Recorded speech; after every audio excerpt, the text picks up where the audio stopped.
Chairman Courtney, in talking about the shipbuilding plan, I thought delivered an assessment that was tough but fair, and I think reflects bipartisan frustration about the different force structure assessments we've had, the lack of a shipbuilding plan in this case.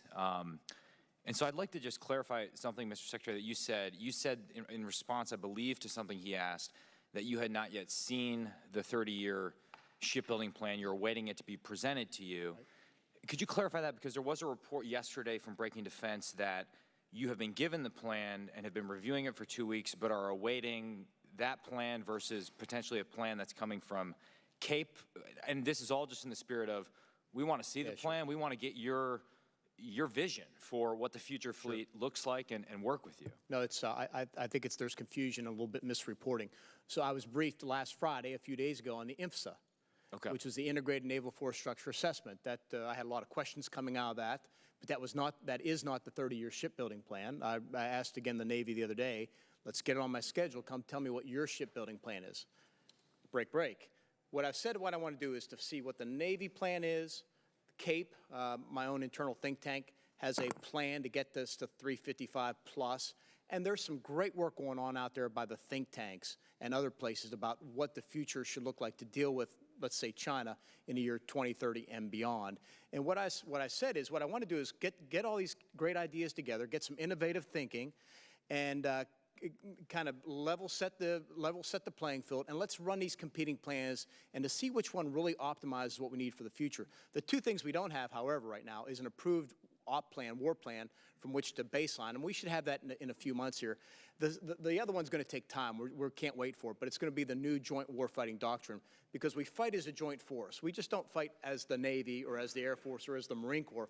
We fight as a joint force, and I want to make sure that I recognize that we're beyond the date that was due, but I want to present to you a right plan, a good plan, and not just something that was generated up and delivered on time. I think we owe you that. The Marine Corps is doing some extraordinary thinking, the Commandant, on how he wants to reorganize his force, and I think we owe you that. The Chairman, I'm going to ask him to review it because he's my senior military advisor, but then present to Congress what is really a well-thought-out, innovative, takes everything into consideration to include surge, sea lift, but a different composition of force. So just so I understand in simplest terms, you have the Integrated Naval Force Structure Assessment, which you've been briefed on, but you are going to sort of balance that off against potentially an alternative analysis by CAPE, as well as some outside thinkers, come up with what you view to be the force structure assessment, and that will be a source document for the 30-year shipbuilding plan. Yeah, we actually kind of have 4 plans right now. You have the 21 plan, you have the FIDIP, you have the INFSA, which is a 10 to 15-year plan, then you have the 30-year plan. As we know, the further you go out, the less credible they become.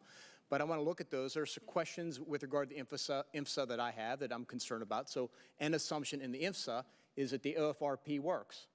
The OFRP hasn't worked for years, so why should we assume that it will work in the future?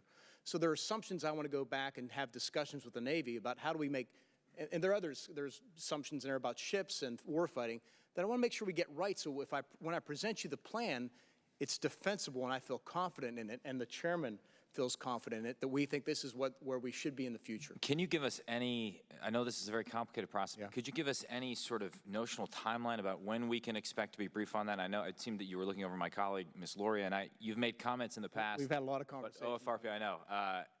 You've made some comments about trying to bring Congress into that process. I think that's wise. I do. I want to run a process. Particularly bringing Ms. Loria into that process because she's smarter on this than most every other human being. I'm pushing. I've anointed the DepSecDef to run this. I want to move quickly in a matter of a few short months. I want to find key points in there where we can invite interested members of Congress in to look at the process, what we're doing. Does that make sense? Does it pass the common sense test? And then at the end, we see what comes up. I think we should invite the Navy's future leadership into this process, whether they're young ensigns and lieutenants, whatever the case may be, to help inform this, because they're going to have to, this is the Navy they're going to sell, that they're going to fight. And I just want to kind of open the lens up and get the best assessment from everybody, to include inviting interested members in.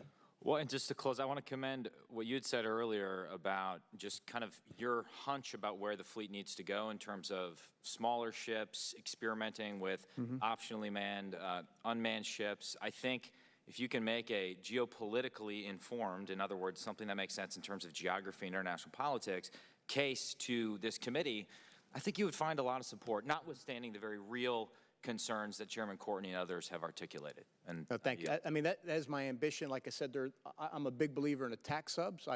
From what I've seen, I think we need more than what has been there in the past. Thank you.